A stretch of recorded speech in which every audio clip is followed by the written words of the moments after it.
If I stand by the side of the river and I throw a rock into the river, that rock may or may not skip off of the surface of the water. You guys know what I'm talking about when I say skip off the surface of the water, right? You guys have all skipped rocks before. If I stand by the side of the river and throw the rock pretty much straight down into the river, clearly it's not going to skip.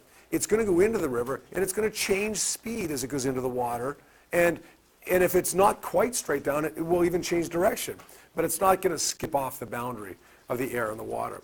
But if I throw it at a bit more of an angle, well, it's probably still going to go into the water. But if I throw it at quite a bit more of an angle like this, then what we might find is that the rock skips off the boundary between the water and the air. We know that, right? Intuitively, since the time we were little, we know that if we want to skip rocks, we need to make a big angle as measured from the normal line, right?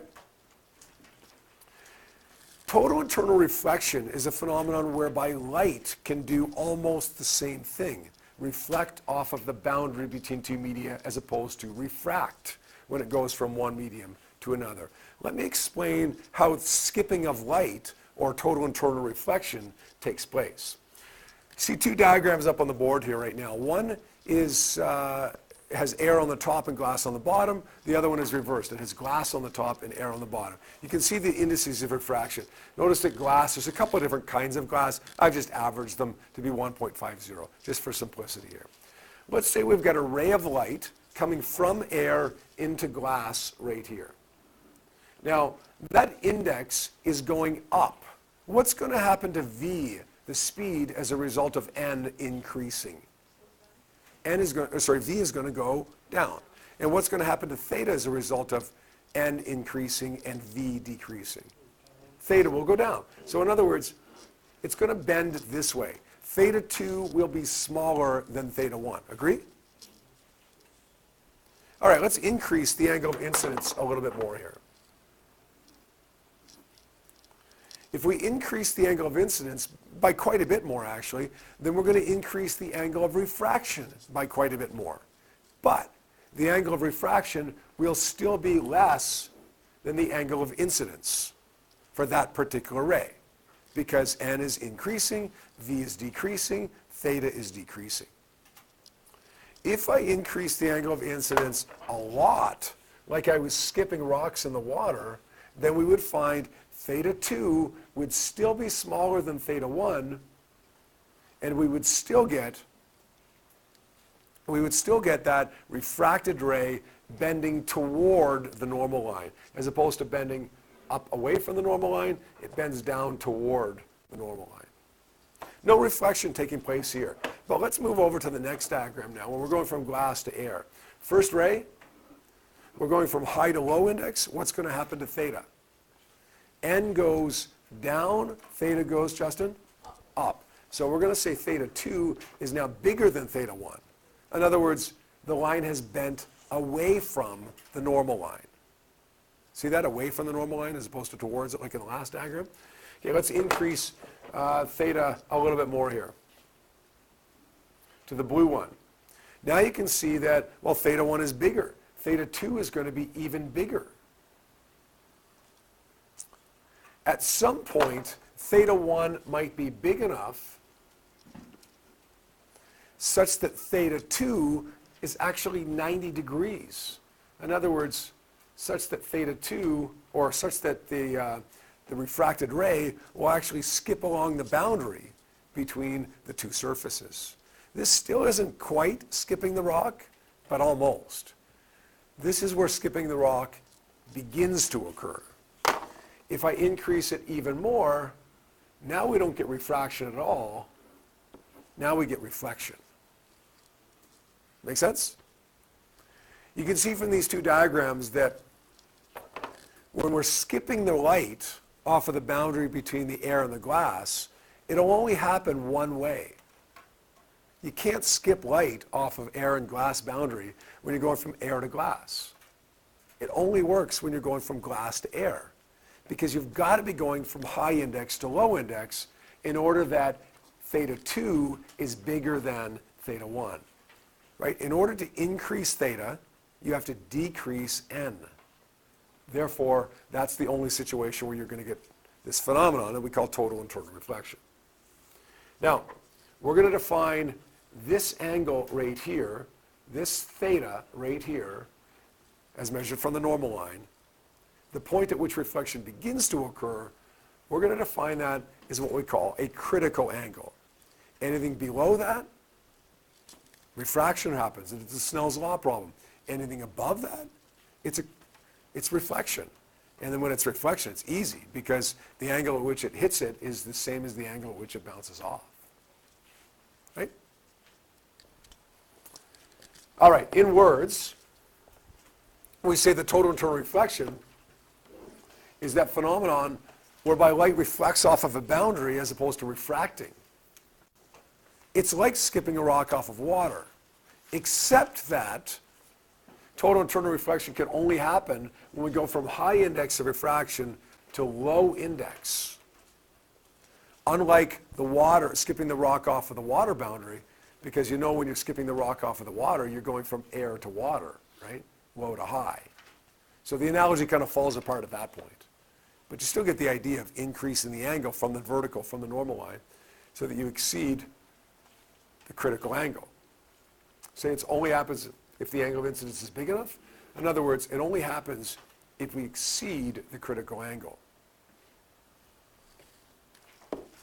All right, on the board right now you see a pond. You got a guy standing beside the pond, right at the edge of the pond. He's looking in and he sees this fish that's at the bottom of the pond. It's a happy fish because the guy doesn't have a fishing rod. There's millions of rays of light coming from the sun going into this water and reflecting off of this fish. We'll pick one. One ray of light coming off of this fish bounces off of the fish like this, and when it hits the boundary between the air and the water, refracts. Now remember, water has an index of refraction of 1.33, air is 1.00. So when it goes from water to air, what's going to happen to theta? N is going down, N is decreasing, theta will go up. So in other words, it's going to bend this way. That ray of light ends up going right into the eyes of that guy that's standing at the side of the pond. What does he see? He sees a fish, right? How do I see you right now? How do you see me right now? Because rays of light are reflecting off of all of us into our eyes, and that's what we see as the image. This ray of light is reflecting off of the fish, right into his eyes. He sees the fish. But he doesn't perceive the fish accurately. He sees the fish back here. Not as deep as it really is, and further back from where it really is. Why? Well, because his brain intuitively tells him that light has always traveled in a straight line. So despite the fact that the light bent when it got to the boundary, he thinks, until he uses some logic and knows the difference, he thinks that the light has always been traveling in a straight line. In other words, he thinks it started back here. Does that make sense? Now, it doesn't look like the fish is only halfway down versus the fish all the way down, because he also perceives the bottom of the pond in the same way. He would perceive the bottom of the pond higher than what it really is as well, right? So we'd still see the fish near the bottom of the pond. It just wouldn't seem nearly as deep as it really is. I'm not a great golfer, but I have my own clubs. My most valuable club, the club that I use the most often, is my retriever, my golf ball retriever that allows me to fish my golf ball out of the water when I put it in there. I've used that more than any other club. Besides my putter, I've used that a lot too. A lot. When you hit the ball in the water and you go to stick that golf ball retriever in, like sometimes initially it's like you're poking at the wrong spot for the ball, because you see the ball in there, but because you're at an angle, the ball looks like it's somewhere different than where it really is. You ever notice that? Like not necessarily with the golf ball retriever, but, right? Eventually you kind of figure it out and you can pull the ball into the water, right? But it takes a little bit of fiddling around because it doesn't look like the ball is really where it is. Now, this isn't total internal reflection, not yet, okay? Let's say that this guy backs up now. He sees the fish. Fish is smiling. Well, he backs up a little bit. Now this ray of light that came off of the fish's head sails right above his head. He doesn't see the fish back here anymore because that ray of light never goes into his eyes. But we said there's millions of rays of light coming off of this fish, right? Here's another ray of light coming off this fish. We'll make it another color here. Let's go purple. Maybe that ray of light will enter the guy's eyes, right? So maybe he'll perceive the fish in a different place, but still perceive it based on this purple ray of light. Well, if we look at the angle of incidence, we see that theta 1 is bigger than it was before. Maybe theta 1 is now exceeding the critical angle. If it is, then that ray of light, that purple ray, doesn't go into the guy's eyes, refract into the guy's eyes, rather it does what? If this is bigger than the critical angle, then it reflects. What does the guy see now? The top of the pond. Have you ever noticed that when you're at the edge of a pond or a river, you see the rocks, you see the plants, whatever in the river, but when you back up, you can't see in? You just see the top of it? It's because when you back up, the light that's reflecting off of everything that's in the pond is striking the boundary between the water and the air at an angle above the critical angle, and it's never leaving the pond. There's light leaving the pond, but it's sailing right over your head. The light that would need to go into your eyes isn't leaving. It's staying within the pond because of total internal reflection. Now, one more question before we wrap it up for the day. Where would this guy need to be in order to see this fish with this purple ray of light? In the water. He needs to, one second here, guys, let's just finish this off. He needs to be in the pond. Where does he perceive the fish to be? Well, no, hold on. Okay, somebody laughed and said out of the pond. No, he doesn't. He perceives the fish to be up above him, but where does he perceive the pond to be? Up above him. Because it's not just the fish that appears up here, it's all the other fish, all the plants, all the bottom of the pond and so on. So it looks like as he looks up into the sky, he's looking at the pond. As he looks down, he's also looking at the pond.